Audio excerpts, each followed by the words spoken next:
Hey guys, my name is Sasha from the Balanced Canine here in Sydney, Australia, and I am a recipe formulator. Today I'm going to show you how you can do fresh food feeding on the cheap. Now, the cost of living situation, especially here in Australia, is pretty tough at the moment. And there's a lot of people who feed fresh food diets to their dogs who really don't want to have to compromise. So I'm going to take you through a very simple recipe. Now, this recipe has just 7 ingredients and costs less than $3 per kilo. You can add to it if you like, and I'm going to take you through some of those options really soon.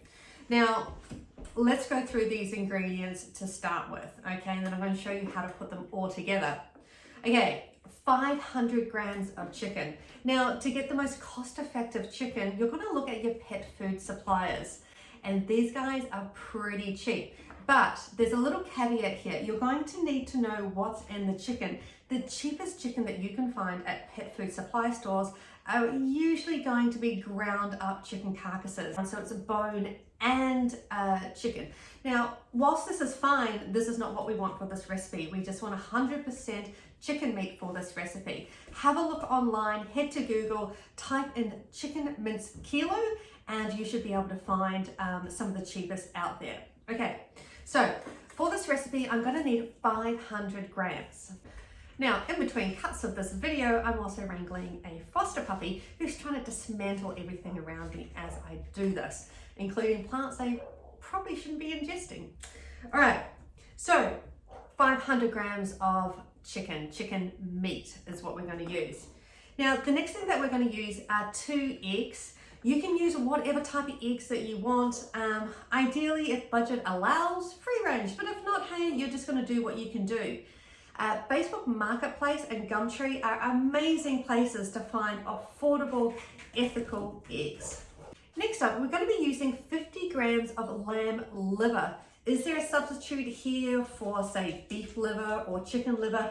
No, because every single ingredient actually brings forward its own nutritional profile that makes this a complete and balanced recipe. So if we change something with it, I can't guarantee it's going to be complete and balanced. Is it still going to be balanced? For sure, if you're just going to use it for inspiration, go for gold.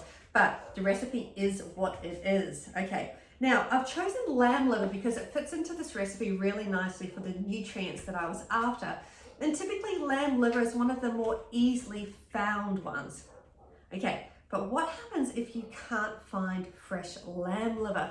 You can go to the pet food supply store and you can get lamb liver treats, if they're 100% lamb liver treats. Now what you're going to do is you're going to divide how much raw by 3. So 50 grams is the raw amount that we would use. Divide that by 3 and that'll tell you how much lamb liver dry we'll be using. Next up, we're going to be using either pumpkin seeds or sunflower seeds. We're going to be using 21 grams. Okay. Now, if we were just to give our dogs these seeds, they're just going to poop them out whole. To make them more bioavailable to the dogs, we're actually going to grind them up. What I personally use is this cheap little coffee grinder. Okay. So lots of different homes have different things and those spice grinders, or you can just simply ground them down by beating them if you want. But these cheap little coffee grinders are great. All right, 20 grams of peas. Sounds like a really weird thing right now. It's going to be a very specific type of pea that we're looking for too. We're going to be looking for frozen peas that you then boil. It sounds so odd, but this format of peas delivers us the highest amount of zinc. And if we don't use these, we're going to be deficient in zinc in our recipe. We can use other things such as oysters and mussels, but often when we try and find these in the grocery store, they're smoked. Whilst this isn't the most horrendous thing that we can feed our dogs, there is a carcinogenic link to smoked foods. So every now and then, just like how we will eat processed meats, it'll probably be fine. But if we want to try and avoid those things, and they do push the cost up of this recipe, so the peas are really cool to do it with. Now, because we're only using 20 grams, what I actually do is I cook up a whole bunch and then I put them in a container or a Ziploc bag and I put them in the freezer. Because next time I'm going to do this recipe or another one of my recipes, I'm easily got 20 grams of peas there, which is a really consistent measurement that I use. 2 grams of salt, iodized salt is what we're going to be needing this for. People freak out about salt, and you don't need to. Salt actually delivers a number of nutrients that our dogs require and that we require as well to keep our body functioning. People tend to freak out at salt because the Western diet is so high in processed foods, which is laden with salt, okay? But in normal amounts, it's perfectly fine. Right. So those are the 7 ingredients that we're going to be formulating this recipe with. And then I'm going to show you what some of the added extras are that you might like to include. All right, so let's get started. Now, the first thing that we're going to use is our chicken.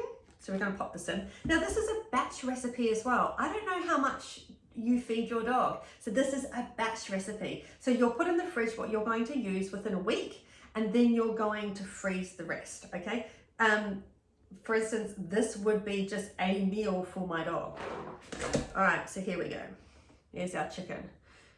If you're a bit gross about dealing with raw ingredients, go ahead and use gloves. That's perfectly fine. If not, you're going to use the same hygiene you would use for your human family, which is washing and cleaning your hands. All right, so next up, we're going to have 2 eggs. We're going to keep one of the eggshells for this because this recipe is going to be formulated for adult dogs. And in adult dogs, we can get away with using crushed up eggshell for our calcium. In puppies, we can't. It's not going to be enough. We're going to need to use something like a bone meal that has calcium and phosphorus with it. Right, so we're just going to simply crack these into our bowl. There is a different option rather than putting all this into a bowl, and you could just simply put it into a blender or a food processor, and that will do much of the grinding of things down for you as well. So it kind of takes some steps away if you're a little bit time precious.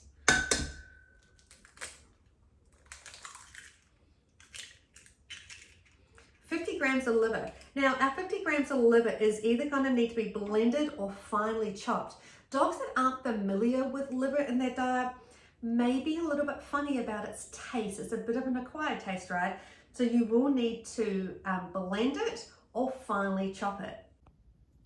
This is an example of the finely chopped liver. This often will do just fine with the majority of dogs, especially experienced dogs with fresh food feeding. If you need to really get this down further because your dog's a bit fussy, then blend it down to a paste. All right, so we have our liver in there, and the next one that we're going to pop in is our 21 grams of pumpkin or sunflower seeds. Now, in this case, I've actually used sunflower seeds. They're what I had on hand. You can see how finely ground they are, and this means that the dog's going to be able to absorb them into their system rather than just poop them out whole. Okay, in we go. Next up is 20 grams of peas. Now, I've actually smushed these up because what happens if you don't smush them up is that because they have that thick skin on them, your dog doesn't have a huge amount of the digestive enzyme required to break down plant matter, that tough outer wall. So we smush them up for them to help them do that. All right, so in it goes. 1 eggshell. I'm going to show you now how I'm going to do this with my grinder. If you also Google how to make eggshell powder, there is a way that people do it in terms of saving up all your eggshells and then baking them to get rid of any bacteria because you're holding them long term and then grinding them. All right, so here's the eggshell that we just used. Now I'm actually going to just break it up a bit to make it easier to grind down.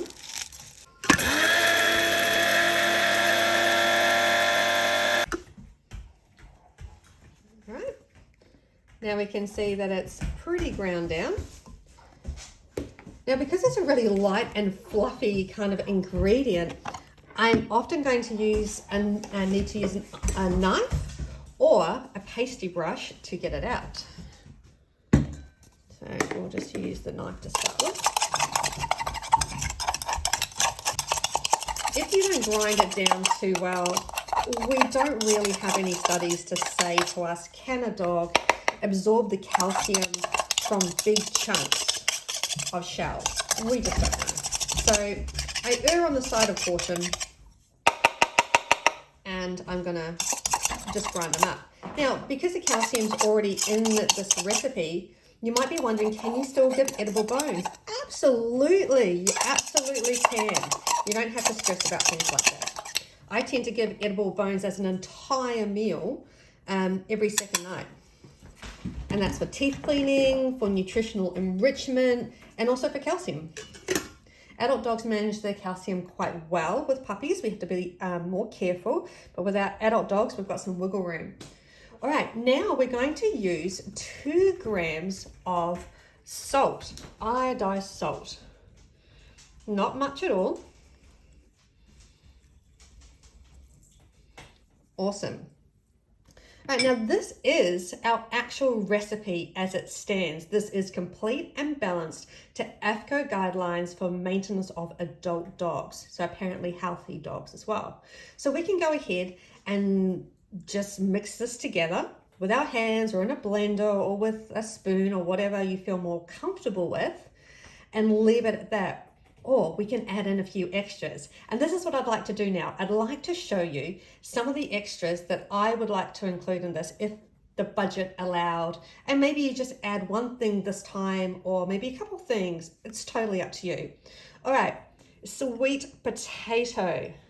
Now, sweet potato, we're actually going to cook to make it more bioavailable and digestible to the dog. You're going to need to do that with the likes of these very starchy vegetables like sweet potato and pumpkin and white potato. All right, so in it goes. So that's cooked.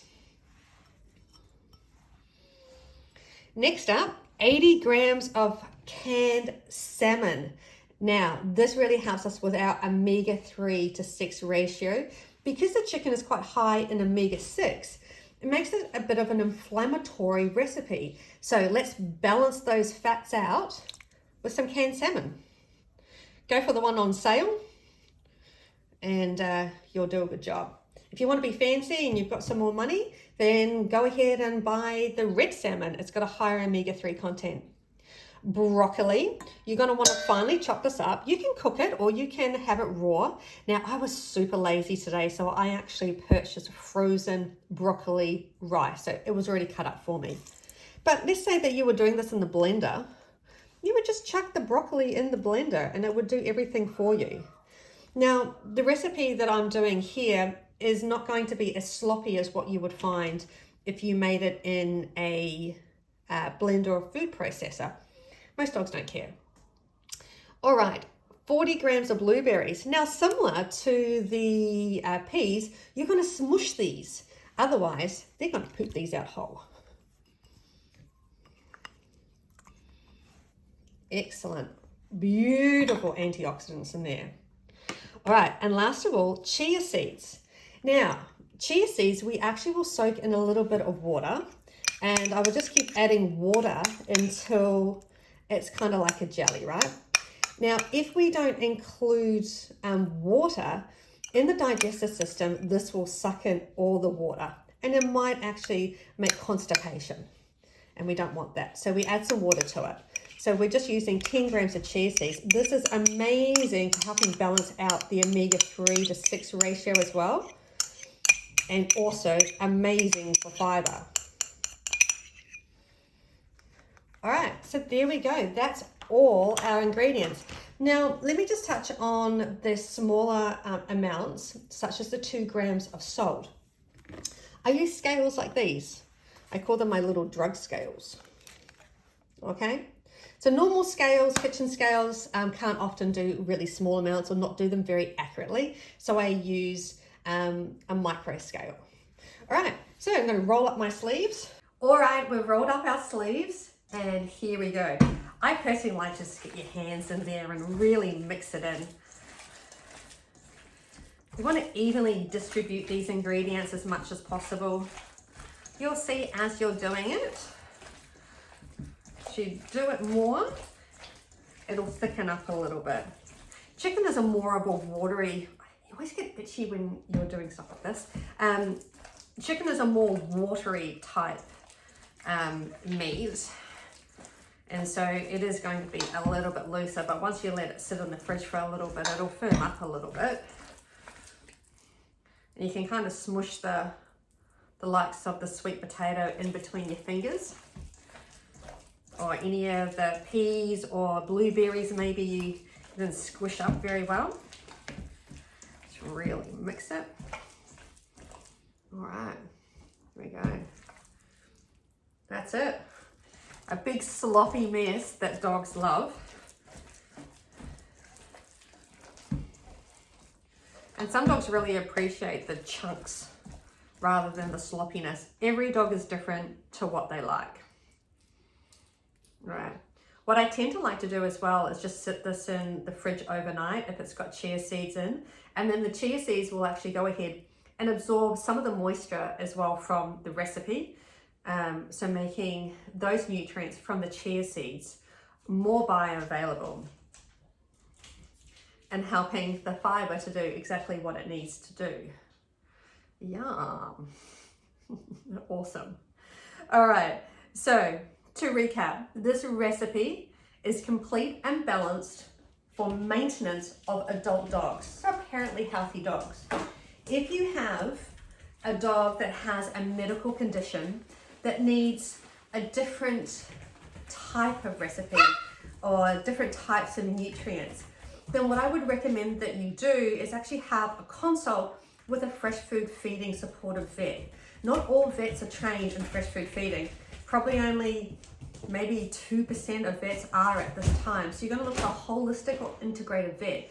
Here in Australia, we have a number of them. I often refer on to Benton's Road Vet Clinic in Melbourne or Mont Albert Veterinary Surgery in Melbourne. They both do distance consults, so phone consults, so you'll be able to do that. They can also consult with you in regards to your dog's general health in relation to that nutrition, and speak to your vet on your behalf as well. So that's a really good thing. So you don't have to stress about your vet not being supportive of fresh food feeding. These vets will be able to communicate with your vet that your dog is getting a balanced diet that is appropriate for their health condition at that time. All right, so this is a free recipe that you're welcome to go and use straight away if your dog is okay with these ingredients. It's a given, right? Common sense approach. If your dog's allergic to chicken or sensitivity to chicken or any of the other ingredients that we've used today, this recipe is not for your dog. Okay, I'm going to link below where you can find more recipes, whether they be free recipes or on our Patreon platform. We have over 50 recipes there. So you can be as creative as you like and provide heaps of nutritional enrichment to your dog. All right, I hope this has been helpful for you today.